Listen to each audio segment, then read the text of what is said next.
사랑하는 영락교회 지체들에게 주 안에서 평화 인사를 전합니다.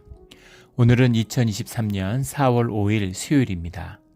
오늘의 묵상 본문은 요한복음 13장 1절로 38절까지의 말씀입니다. 우리 고난주간의 말씀을 요한복음을 통해 나누고 있습니다. 오늘 본문 말씀 13장 1절부터의 말씀은 이렇게 시작합니다. 6월절 전에 예수께서 자기가 세상을 떠나 아버지께로 돌아가실 때가 이른 줄 아시고 세상에 있는 자기 사람들을 사랑하시되 끝까지 사랑하시니라. 그래서 오늘 본문은 우리가 너무나 잘 알고 있는 주님이 제자들의 발을 씻겨주시는 그 말씀이죠. 오늘의 이 본문 말씀은 여러 가지 일단 이 사건이 정확히 언제 일어났는가에 대한 이제 문제를 제기합니다. 6월절 전에 라고 되어 있는데 6월절이 패스오버죠. 페카흐라고 하는 지나가다 우리가 잘 알고 있는 출애굽을 기념하는 절기입니다. 새해의 시작, 종교력의 시작으로부터 14일, 1월 1일부터 14일이 지난 1월 14일이 되는 거죠. 우리 태양력으로 하면 이제 3월 중순에서 4월 중순에 걸쳐 있는 이제 그런 날짜가 되겠습니다. 그런데 이 요일이 이제 해마다 당연히 바뀌겠죠.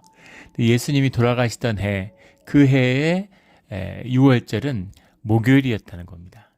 목요일이었는데 우리 토요일은 전통적인 안식일이죠. 유대인의 안식일입니다. 우리 크리스찬은 주님의 부활로 인해서 이제 주일을 새로운 안식일로 받아들이고 있죠. 그런데 그 주에는 안식일이 2번 있는 겁니다. 목요일에 안식일이 있고 금요일에 안식일이 있어요. 오늘 말씀 가운데 안식일 전에 6월절 전에 이렇게 되어 있죠. 6월절 전에라고 하니까 6월절 전에 일어났던 식사냐? 그렇다면 우리가 이 공간복음서에 나오는 6월절의 식사하고는 다른 식사였느냐? 그러나 본문의 진행을 보면은 예수님이 가룟 유다의 배신과 예수님이 붙들려 가시는 그런 6월절의 식사와 관련되어 있던 사실이다라는 것을 알 수 있습니다. 그것과 한 사건이다라는 걸 알 수 있죠. 근데 역사적으로 이 절기에 대한 우리 보통은 세종 목요일이라고 이야기합니다. 세종 목요일이라고 얘기하는 것은 주님이 6월절에 붙들려 가셔서 금요일 날 돌아가셨다라고 보는 겁니다. 그래서 성금요일이라고 얘기하는 거죠. 근데 공간복음서를 보면은 오전에 돌아가신 걸로 그렇게 나오고 요한복음을 보면은 오후에 돌아가신 걸로 나와요. 장례를 굉장히 서두르는 아리마네 사람 요셉과 니고데모가 와서 예수님의 장사를 서두르죠. 왜냐하면 안식일에 들어가기 때문입니다. 왜냐하면 금요일 저녁이 되면 6시부터 해가 지면 안식일에 들어가는데 안식일에 들어가면 장례를 지낼 수가 없죠. 그러면은 사체가 방치하게 되니까 굉장히 급하게 서둘러서 장례의 절차를 마무리하는 것을 볼 수 있게 됩니다. 그렇게 보면은 이제 금요일 오후 같기도 하죠. 그런데 이제 그렇게 보려고 하면 무슨 문제가 생기냐면 누가복음 23장 56절에 보면 안식일 후에 향유를 준비하고 계명에 따라 안식일에 쉬었다라는 말씀이 나와요. 그런데 안식일 후에 향유를 준비했다. 그리고 안식일에 쉬었다. 이게 무슨 말입니까?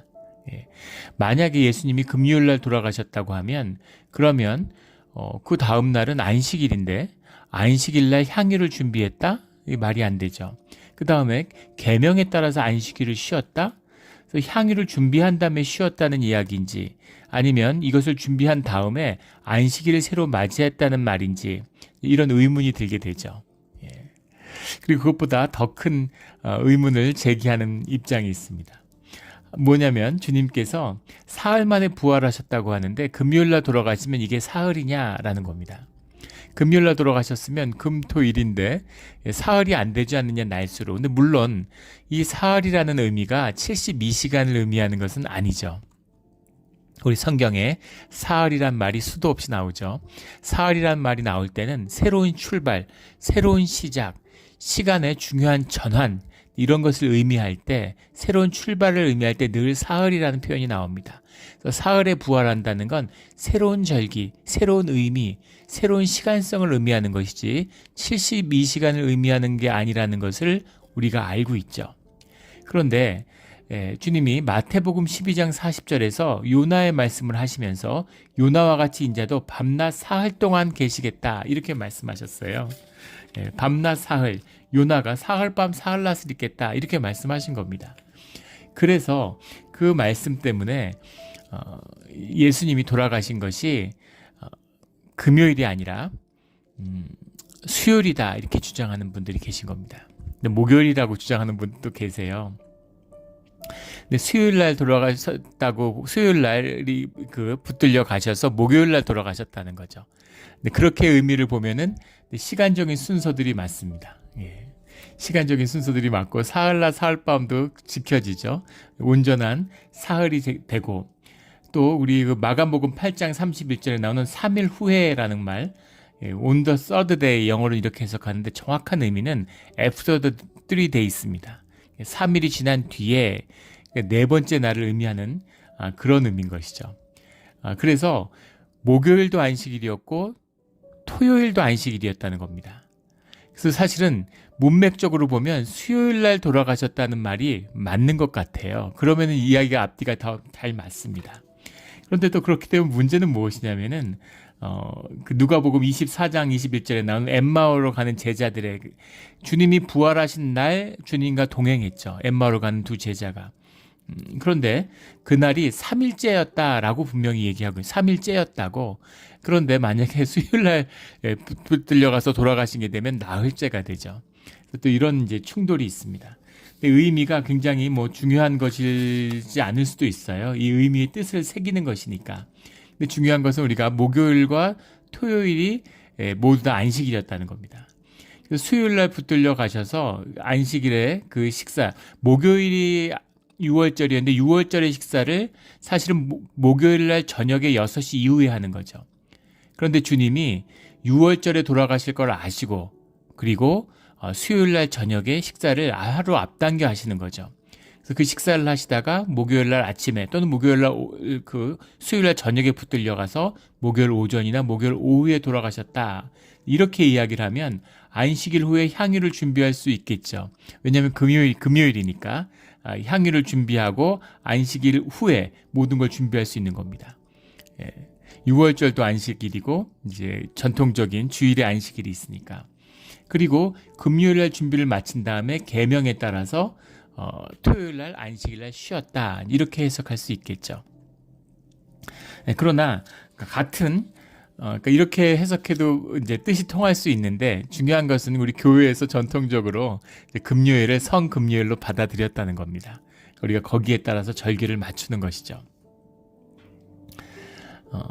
그래서 금요일날 돌아가셨다고 본다면 이 사건은 이제 목요일날 일어났다 이렇게 보는 겁니다. 6월절에 이제 저녁 식사 그 의미를 새기는 것이죠. 그런데 2절에 보면 마귀가 벌써 시몬의 아들 가룟 유다의 마음에 예수를 팔려는 생각을 넣었더라.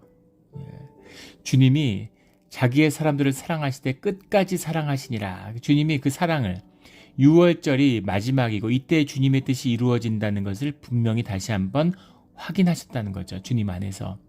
그래서 끝까지 사랑하시는 당신의 주어진 사람을 끝까지 사랑하고 하나됨을 주님이 놓지 않으셨다라는 겁니다. 그런데 그 안에 있는 가룟 유다는 마귀가 예수를 팔려는 생각을 넣었다. 이렇게 말씀하고 있습니다. 이것이 생각의 비밀이죠. 생각이라고 하는 것은 생각의 주체가 내가 아닙니다. 이것이 우리가 기도를 하면서 깨닫게 되는 우리의 심령의, 우리의 영의 가장 큰 비밀이죠. 정말 내가 생각의 주체고 생각을 내가 주관한다고 생각하는 분이 계시다면 그렇다면 새벽 기도를 한번 해보시면 알 수 있죠. 새벽 기도를 하다 보면 끊임없는 잡념에 시달립니다. 그럴 때 한번 생각을 컨트롤하려고 해보세요. 생각을 지우고 생각을 멈추는 것이 기도의 시작이죠. 그런데 생각이 멈춰지질 않는 겁니다. 생각을 주관할 수 없어요. 이런 생각, 저런 생각이 계속 떠오르는 걸 알 수 있죠. 마치 내 연못 사이에 놓여 있는 그릇처럼 내 마음의 심령의 그릇 가운데 계속 물이 들어오고 물이 흘러 넘쳐 나가는 것 같은 이제 그런 걸 보게 됩니다. 근데 그 생각을 내가 붙들 수는 있겠죠.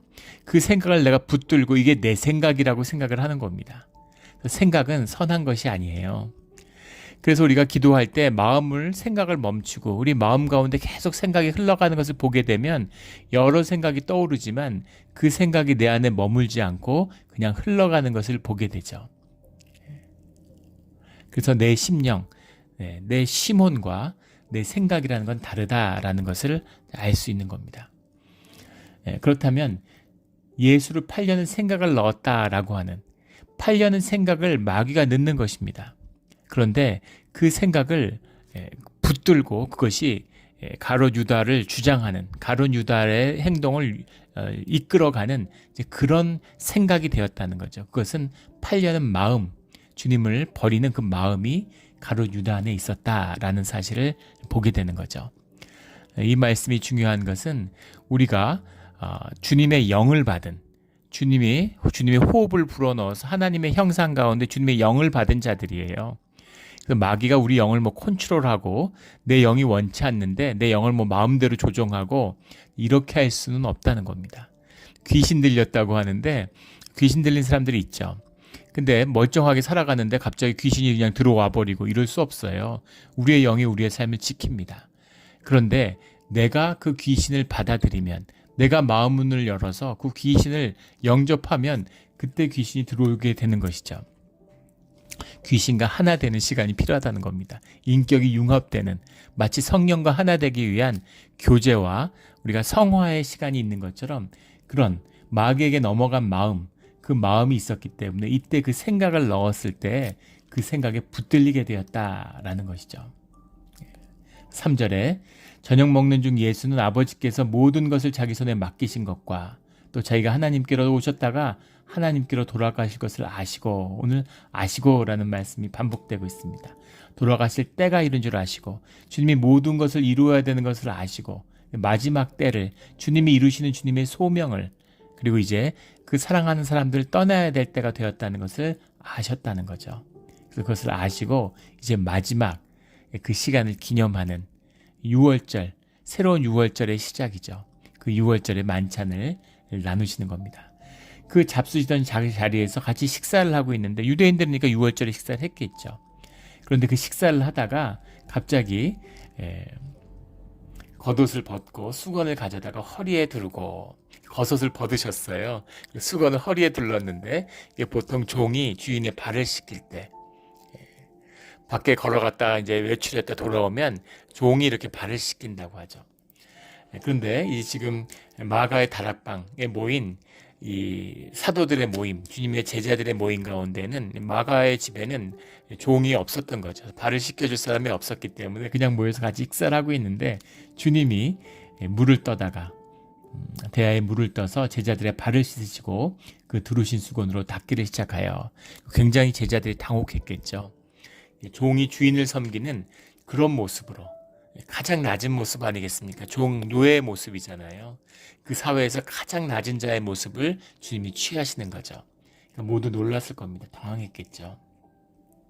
6절에 그 반응이 시몬 베드로에게 이르시니 베드로가 이르되 주여 주께서 내 발을 씻으시나이까.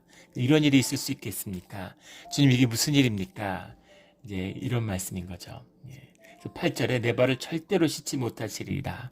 이건 아닙니다. 어떻게 이렇게 하세요? 이런 의미죠. 그러나 주님께서 7절에 내가 하는 것을 내가 지금은 알지 못하나 이후에는 알게 된다. 이 의미를 너희가 깨닫게 된다라는 거죠. 내가 너를 씻어주지 아니하면 내가 나와 상관이 없느니라. 이것이 단순히 발을 한번 씻기는 또는 한번 섬겨주는 그런 의미 이상의 것이다. 마치 성찬식 마지막 나눴던 6월절의 만찬이 새로운 주님의 지체를 이루는 공동체의 시작이었듯이 주님의 섬김을 받는 것이 주님의 지체를 이루고 주님과 함께하는 그 사랑이 머무는 비밀이 이 발을 씻기는 세족의 의미다라는 뜻이 담겨 있는 것이죠. 지금은 너희가 알지 못하지만 후에는 그 의미를 알게 될 것이다. 이렇게 말씀해 주시는 거예요. 섬김의 공동체죠. 주님, 가족이잖아요. 우리 가족들이 모였다고 생각해 보세요. 가족의 기준은 가장 낮은 자에게 있죠. 우리 어렸을 때 아이들 데리고 또 뭐 등산을 가거나 산책을 가면 어디까지 가나? 아이가 우리 막내가 갈 수 있는 데까지 가는 겁니다. 산을 오르는데 막내가 힘들어서 못 가겠다. 그럼 거기서 멈추는 거예요. 왜냐하면 가족은 함께 해야 되는 것이죠. 이것이 공동체의 비밀입니다. 공동체의 기준은 가장 연약한 자에게 있어요. 그런데 조직의 기준은 가장 강한 자에게 있습니다. 리더가 기준이 되는 거죠. 가장 대표적인 게 군대죠. 군대가 가장 극단적인 조직의 형태죠.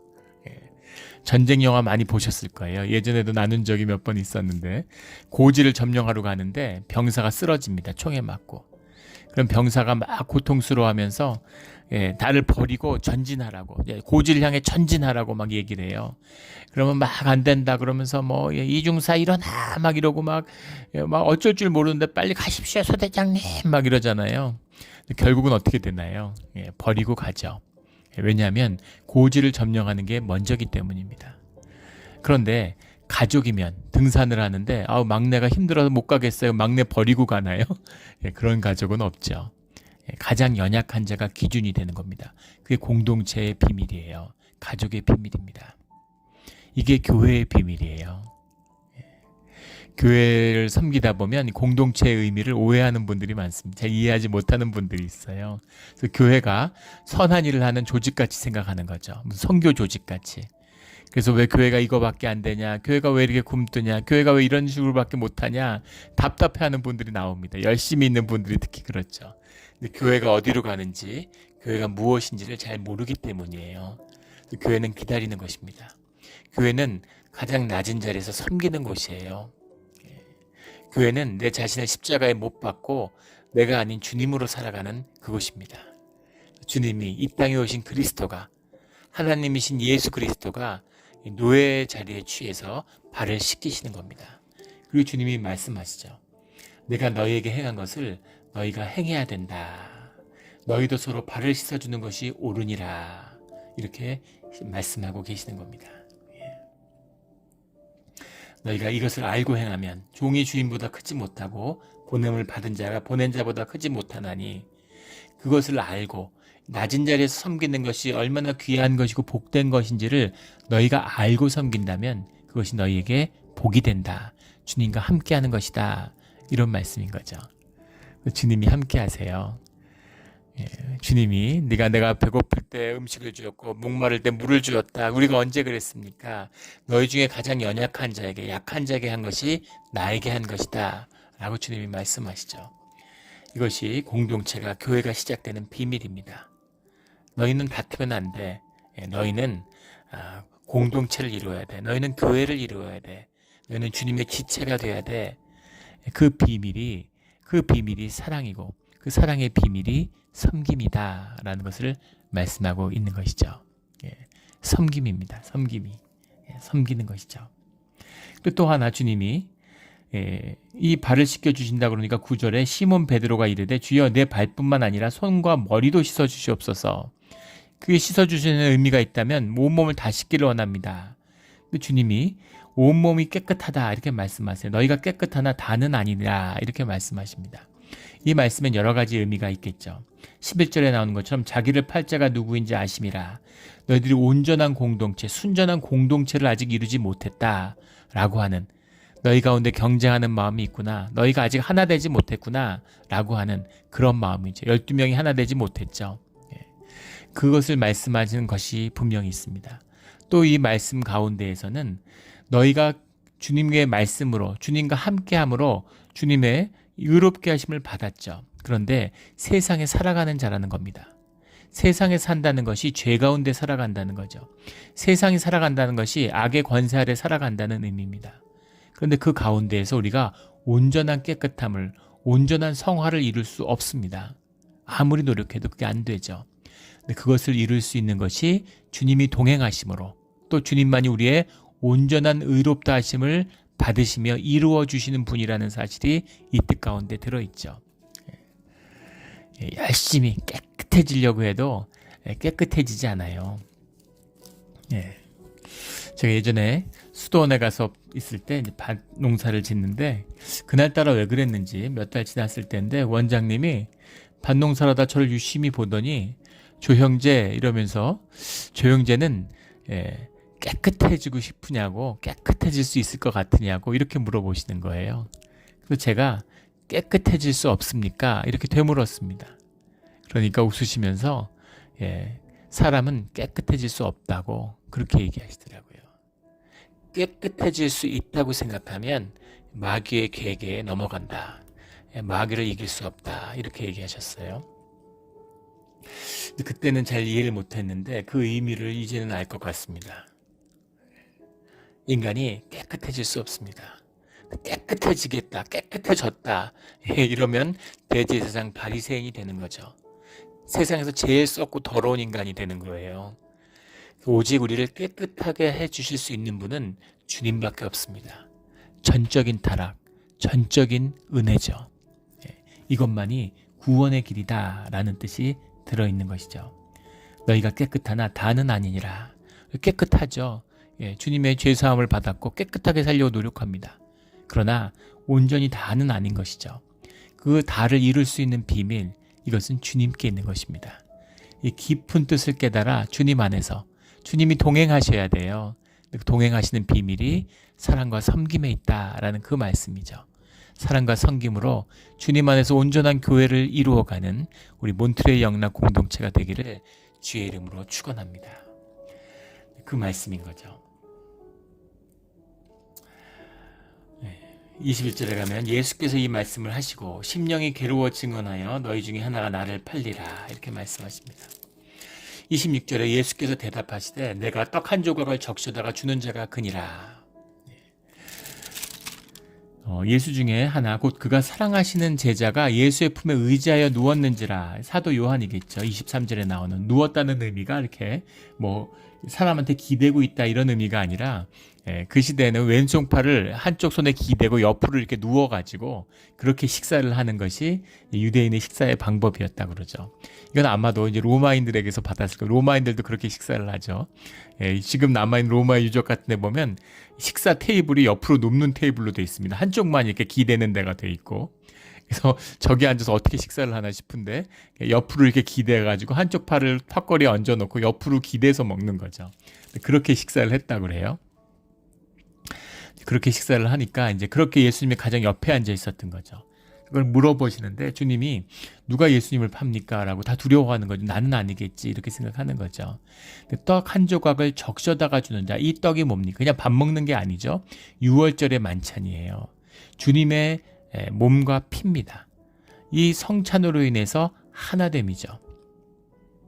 근데 그것을 받고 나가는 자, 유다에게 이르시되 내가 하는 일을 속히 하라 라고 말씀하셨는데 그 속히 하라, 네가 해야 될 일을 속히 하라 라고 하는 그 말씀 가운데 식사 가운데 주인이 이 음식을 적셔서 포도주에 적셔서 주는 것, 이것은 최고의 호의였다고 해요. 그 사람에 대한 환대, 그 사람에 대한 식사에서 가장 그 깊은 식사를 준비하고 대접하는 것 자체가 환대잖아요.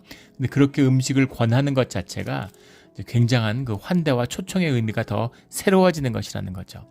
그런데 그 떡 한 조각을 적셔다 줬는데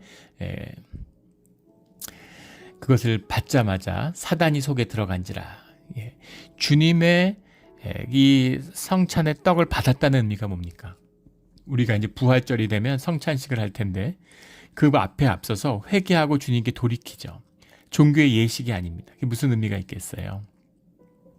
주님 앞에 몸과 마음이 깨끗해져서 주님께 마음을 돌이켜서 주님과 하나됨을 다시 확약하고 언약을 확인하는 자리죠. 주님 안에서 거듭나는 자리이기도 합니다. 우리의 몸과 마음이 새로워지는 자리죠. 그것의 징표가 주님의 떡과 주님의 포도주, 주님의 잔과 주님의 떡, 주님의 살과 피를 우리가 먹는 주님과 하나 되었다라고 하는 그 확약인 것이죠. 그런데 그것의 의미가 뭐겠습니까? 우리의 본질이 우리의 삶의 전체로 실제화되기를 원합니다. 우리 안에 있는 하나님의 형상이 우리의 존재의 진실이 되기를 원합니다. 이런 뜻이 그 안에 담겨 있는 것이죠. 그런데 그 실제가, 그 떡이 주어졌는데 그것을 받고 주님을 팔기 위해 나갔다라는 것은 가룟 유다의 중심, 가룟 유다의 마음이 이미 예수님을 떠난 지 오래되었고, 그리고 주님을 배반하기로 그렇게 마음이 정해져 있었다라는 거죠. 그런데 뭐 여러 가지, 인간의 내면이 여러 개로 갈라져 있잖아요. 양심에 꺼리는 마음도 있었을 거고, 주저하는 마음도 있었고, 언제 파나 하는 계산도 있었겠죠. 뭐 복잡한데 그걸 쥐는 순간 주님의 뜻이 분명해진 거죠. 십자가의 뜻이 분명해졌는데 그 악역을 행할 사람이 유다라는 것이 분명해지고 그것이 실제화되는 것이었다라는 겁니다. 그것이 밤일러라. 6월절에 이제 밤인 것이죠. 그 밤에 나가는 겁니다. 31절에 그가 나간 후에 예수께서 이르시되 그가 인자가 영광을 받았고 하나님도 인자로 말미암아 영광을 받으셨도다. 현상에 보이는 것과는 다르게 주님의 영광을 받으시고 십자가잖아요. 계시록에서 계속 나오는 어린 죽음당한 어린 양, 인자가 영광을 받았고 하나님도 인자로 말미암아 영광을 받으셨도다. 주님과 하나 됐다라는 것이 주님의 영광을 받았다, 그 얘기죠. 주님의 뜻을 가운데 하나 됐으니까 그것이 주님께도 영광인 거죠. 주님의 영광이 이 땅에 나타났다. 그것이 우리의 영광, 성도의 영광이고 성도의 영광을 통해서 주님이 영광을 받으시는 거죠. 그 일이 일어났다라는 겁니다. 34절에 새 계명을 너희에게 주노니 서로 사랑하라. 내가 너희를 사랑한 것 같이 너희도 서로 사랑하라. 이 계명의 완성이죠. 계명의 완성입니다. 종말론적인 우리 계시록의 가르침이기도 하죠. 그 유다의 꿈, 메시아의 꿈이 이제 이루어졌다라는 겁니다. 내가 너희를 사랑한 것, 너희도 서로 사랑하라. 주님과 온전히 하나 된 주님이 그 사랑 가운데서 우리와 함께 머무시는 주님의 꿈이고 우리의 꿈이고 그 꿈이 주님 안에서 십자가로 인해서 이제 이루어졌다. 너희도 영광을 받았고 주님의 영광과 하나님의 영광, 이 주님 안에서 하나가 되었다라는 거죠. 복되고 영광된 사건입니다. 현상으로 보면 본질에선 가장 복된 일인데 현상으로 보면 가장 저주받고 추한 일이죠. 가장 큰 축복이, 가장 커다란 축복이, 하늘의 축복이 가장 비참하고 가장 낮은 저주의 옷을 입고 있는 겁니다. 이것이 비밀인 것이죠. 이것이 비밀입니다. 밭에 감추어진 보물, 가장 귀한 보물인 거죠. 세상에서 보면 망한 것 같고, 세상에서 보면 저주받은 것 같고, 세상에서 보면 실패한 것 같지만 그것이 주님 안에서는 복된 일이고 성공이고 귀한 축복이 될 수 있다는 것입니다. 이 깊은 의미를, 이 깊은 뜻을 우리 몸으로 깨달아 삶으로 살아내는 우리의 삶의 자리가 되기를 주의 이름으로 축원합니다. 베드로가 부인할 것을 이르시다 하는 36절부터 38절까지의 말씀. 시몬 베드로가 이르되 주여 어디로 가시나이까? 예수께서 대답하시되 내가 가는 곳에 내가 지금은 따라올 수 없으나 후에는 따라오리라. 보혜사 성령이, 예수 그리스도의 성령이 우리와 함께 하실 때, 우리를 인도하게 되실 때, 십자가의 사건으로 인해서 그러면 너희가 할 수 없는 일, 지금은 할 수 없는 일을 이제 너희가 볼 수 있고 할 수 있게 된다라는 겁니다. 예수님의 십자가 앞에서도 주님을 부인하고 도망갔던 베드로가 나중에 십자가에 스스로도 순교의 피를 흘리게 되죠. 베드로는 그 유명한 예수님과 같은 십자가에 똑같이 못 박혀 죽을 수 없다. 그래서 십자가에 거꾸로 못 박혀 죽이기를 청해서 그렇게 되었다고 그러죠. 어떻게 그럴 수 있을까? 어떻게 그럴 수 있겠습니까? 살아서도 예수님을 부인했는데. 그런데 이것이 십자가의 능력, 십자가에 인해서 우리에게 주어지는 보혜사 성령의 능력입니다. 우리가 그것을 믿고 의지하는 것이죠. 37절에 베드로가 이르되 주여 내가 지금은 어찌하여 따라갈 수 없나이까? 주를 위하여 내 목숨을 버리겠나이다. 이것이 거짓이 아니죠. 결과적으로는 거짓입니다. 그런데 이런 마음이 있어요. 없는 말 하겠습니까? 예수님을 속이려고 그랬겠어요? 그런 거 아니죠. 좋은 뜻으로 정말 그 마음 가운데에는, 그 마음 속에는 주님을 위하여 목숨을 바치겠다고 하는 그런 마음이 있는 겁니다.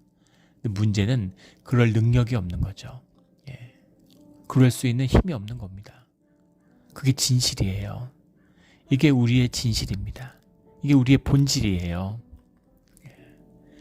내가 주님을 믿는다는 확신이 있고 없고 아무 상관없습니다.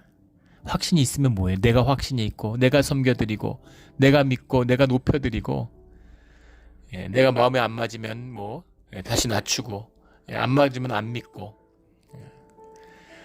내가 기분이 좋고 막 의욕이 솟을 땐 교회 열심히 막 봉사하고 뭔가 기분 나쁘고 수가 틀리면은 또 교회 안 나오고 무슨 의미가 있어요? 아무 의미 없, 나땡이에요. 아무 의미 없습니다.